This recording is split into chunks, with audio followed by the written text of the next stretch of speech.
अस्सलाम वालेकुम नाजरीन। आज 17 दिसंबर 2025 है और दिन है बुध का। रात अडियाला के बाहर जो हुआ वो यकीनन आप जानते हैं। मुकम्मल उस हवाले से आपको मालूमात पहुंच गई होंगी, इसलिए मैं उन पे बात नहीं करूंगा। वो जो फस्तायत, वो जुल्म और बर्बरियत की गई, उसकी जितनी भी मजम्मत की जाए वो कम है।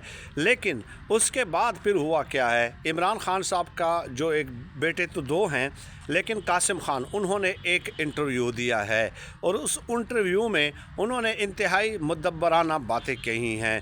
मैं कम अज़ कम ये तो आपको यकीन के साथ कह सकता हूँ कि उनका सियासत के साथ कोई ताल्लुक़ ना होने के बावजूद भी मरियम नवाज़ से ज़्यादा विज़डम वाली बातें की हैं। और एक ऐलान जो उन्होंने किया है वो हुकूमत के लिए बहुत ज़्यादा परेशान कुन है, बहुत ज़्यादा परेशान कुन है। वो ऐलान कौन सा है?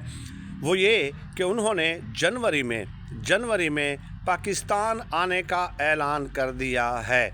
इससे पहले भी ज़ाहिर है वो कुछ डॉक्यूमेंटेशन वगैरह के मसाइल थे, हुकूमत की तरफ से कुछ इम्पेडिमेंट्स थे, तो वो प्रोसेस शायद मुकम्मल हो गया हो। लेकिन अब इन हालात को देखने के बाद उन्होंने ऐलान किया है कि अब हम जनवरी में पाकिस्तान आएंगे। और एक बात, वैसे तो बातें बहुत सारी कही हैं, उस हवाले से मैं एक डिटेल्ड विलाग करूँगा।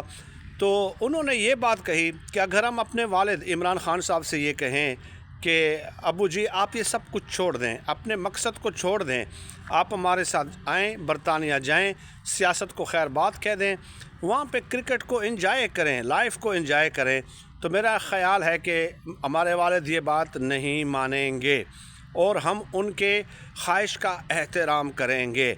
यानी इमरान खान साहब जो है अपनी औलाद की भी ये बात नहीं मानेंगे कि आप बाहर चले जाएं, नवाज़ शरीफ साहब की तरह, कि कोई ना कोई अगर मच्छर भी काट देता तो उन्होंने बाहर चला जाना था, चजाए कि औलाद उनके ऊपर एम्फेसाइज करे।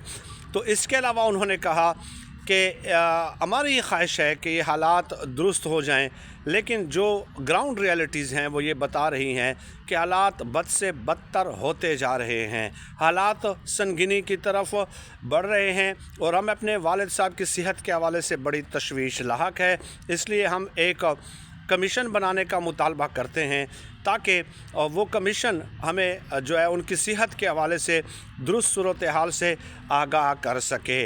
और फिर उन्होंने ये भी कहा कि गुज़श्ता दिनों जो आइसोलेशन में थे तो किस तरह कर्ब की कैफियत में वो गुज़रे, कि इंटरनेशनल मीडिया ने उनके मरने की ख़बरें दी, तो हम बहुत ज़्यादा तकलीफ़ की हालत में थे क्योंकि हमारे पास दुरुस्त मालूमात तक पहुँचने का कोई ज़रिया नहीं था।